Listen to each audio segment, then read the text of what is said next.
नमस्कार, मी सुदेशना. आपण पाहतात नमस्कार लाईव्हचं बातमीपत्र. सुरुवातीला हेडलाईन्स. उमेदवारांचा प्रचार शिगेला. हेमंत पाटलांचा खेडोपाड्यात प्रचार. माजी महापौर सुधाकर पांढरे यांची तरोडा बुद्रुक भागात प्रचार रॅली. काय म्हणतात भोकरचे मतदार आपल्या उमेदवारांविषयी. नांदेड दक्षिणच्या मतदारांना हवाय विकासाभिमुख उमेदवार. आता बातमीपत्र विस्ताराने. निवडणूक प्रचाराला चांगलीच रंगत आली असून आता उमेदवार खेडोपाडी जाऊन मतदारांच्या गाठीभेटी घेत आहेत.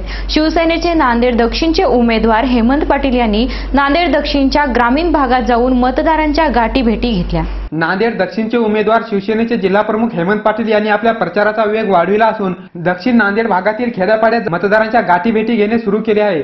धनेगाव, वाजेगाव, आसरजन, धुमाळवाडी, सिडको आदी भागात प्रचार सभा घेतल्या आहेत. यावेळी महायुती आणि आघाडी तुटल्यामुळे मतांचे ध्रुवीकरण झालेले असून त्याचे परिणाम विधानसभेला जाणवणार आहेत. त्यातच दलित मतदारांसाठी बहुजन समाज पक्ष तर अल्पसंख्याक मतदारांसाठी एमआयएम पक्ष मतांचे विभाजन करण्यास निवडणूक प्रचारात उतरले आहेत. त्याचबरोबर या मतदारसंघातून इतर बहुजन समाजाच्या मताचे विभाजन राष्ट्रवादी काँग्रेस, भाजपा, शिवसेनेत होणार आहे. याबाबत शिवसेनेचे जिल्हाप्रमुख हेमंत पाटील यांनी नमस्कार लाईव्हशी बोलताना प्रतिक्रिया दिली की मतदारसंघामध्ये शिवसेना क्रमांक 1 वर आहे आणि आमची लढत इथं एमआयएम पक्षाशी चालू आहे.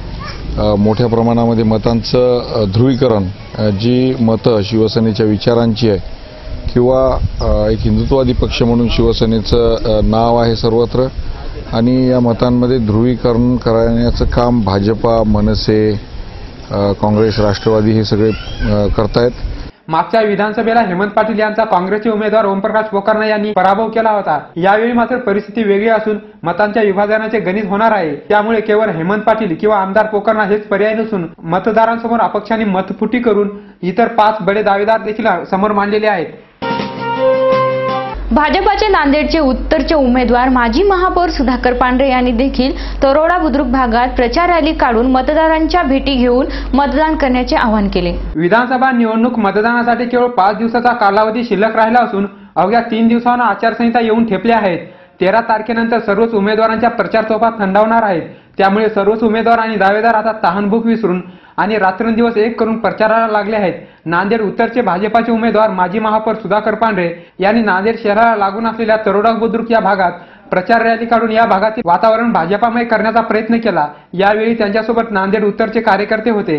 सुधाकर पांढरे यांना काँग्रेसकडून डीपी सावंत यांचे कडवे आव्हान असून राष्ट्रवादीचे डॉक्टर सुनील कदम यांनीही त्यांच्या विरोधात दंड ठोपटले आहेत. तर मनसेकडून दिलीप ठाकूर यांनी आपली उमेदवारी उभी केली असून सुधाकर पांढरे हे जुन्या फळीचे कार्यकर्ते असून त्यांच्याशी जुळलेला जुना मतदार एकसंध जोडण्याच्या तयारीत लागले आहेत. वेळ झाली छोट्याशा विश्रांतीची. तुम्ही पाहत राहा नमस्कार लाईव्हचं बातमीपत्र. शुभेच्छा पाठवा सुंदर बुकेसह. संपूर्ण भारतात आणि 190 देशात कुठेही बुके पाठवण्याची सोय फक्त फ्लॉवर अँड फ्लॉवर्सवर. Bouquet, stage decoration, room decoration आणि कार डेकोरेशनचे सृजनशील नाव flower and flowers, center point, Shivajinagar, Nanded. संपर्क 73 50 62 56 56. विश्रांतीनंतर पुन्हा एकदा आपलं स्वागत. राज्यात अत्यंत प्रतिष्ठेची समजली जाणारी निवडणूक म्हणजे भोकर विधानसभा निवडणूक म्हणता येईल. या विधानसभेमध्ये काँग्रेसच्या उमेदवार सौभाग्यवती अमिता चव्हाण यांना भाजपाचे डॉक्टर माधवराव पाटील किन्हाळकर यांचे कडवे आव्हान असून या भागात सेना मनसेचा प्रचार थंड बसत्यात आहे.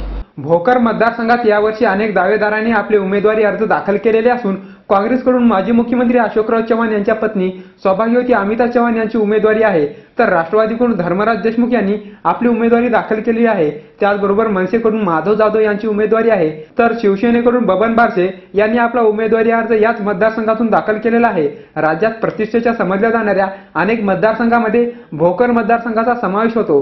काँग्रेसच्या उमेदवार अमिता चव्हाण यांना भाजपाकडून डॉक्टर माधवराव पाटील किन्हाळकर यांचे कडवे आव्हान आहे. जाणून घेऊया मतदारांच्या प्रतिक्रिया काय आहेत. भोकरमध्ये काँग्रेसचा एक मतदार माजी मुख्यमंत्री तथा खासदार अशोकराव चव्हाण यांना बांधून असून तो काँग्रेसशिवाय दुसरे नाव घेत नाहीये. काँग्रेस पक्षाला.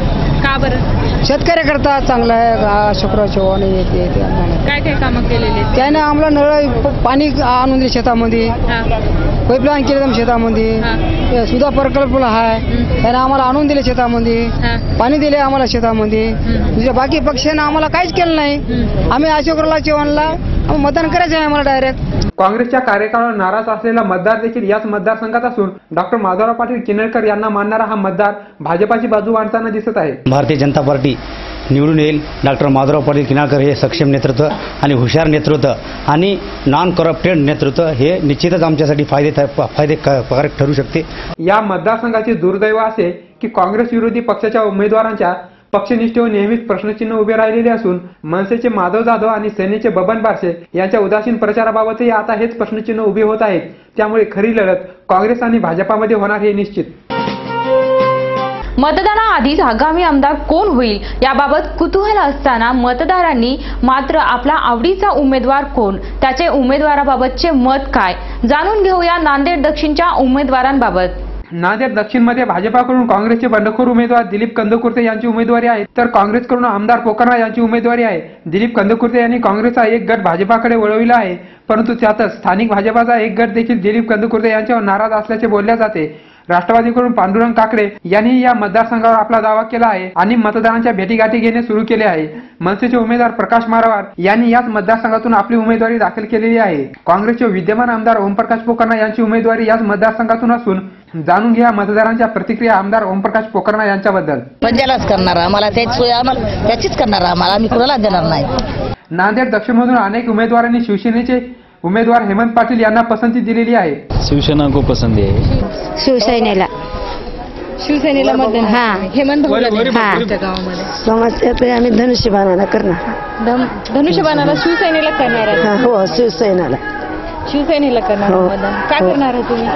आमचं मन आहे. तुम्हाला असं वाटतं का शिवसेनेला मतदान दिल्याच्या नंतर तुमच्या गावाचा विकास होईल असं वाटते का? या मतदारसंघात भाजपाचा देखील मतदार चांगल्या प्रमाणात असून त्यांनी मोदी लाटेच्या आधारे भाजपाकडे पाहत उमेदवाराकडे दुर्लक्ष केले आहे आणि भाजपाच्याच उमेदवाराला निवडून देण्याचे ठरविले आहे. मागील अनेक वर्षापासून राष्ट्रवादीची नाळ जुळलेला आणखी एक मतदार या मतदारसंघामध्ये आहे. त्यांनी राष्ट्रवादीचे उमेदवार पांडुरंग काकडे यांना निवडून देण्याचे ठरवले आहे. अल्पसंख्याकचे लोक राष्ट्रवादीमध्ये आहेत, राष्ट्रवादीचं काम करतात, राष्ट्रवादीचे नगरसेवक आहेत, त्यामुळे आम्हाला त्याचा फायदा होईल. अशा प्रकारे नांदेड दक्षिणमधून सर्वच उमेदवारांच्या बाजूने मतदार असून येणाऱ्या 19 ऑक्टोबरला कळेल नक्की कोणता उमेदवार सर्वात जास्त लोकप्रिय आहे.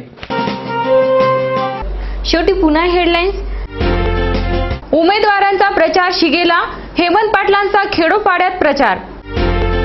माजी महापौर सुधाकर पांढरे यांची तरोडा बुद्रुक भागात प्रचार रॅली. काय म्हणतात भोकरचे मतदार आपल्या उमेदवारांविषयी. नांदेड दक्षिणच्या मतदारांना हवाय विकासाभिमुख उमेदवार. आणि याचबरोबर नमस्कार लाईव्हचं हे बातमीपत्र संपलं. पुन्हा भेटूया, तोपर्यंत नमस्कार.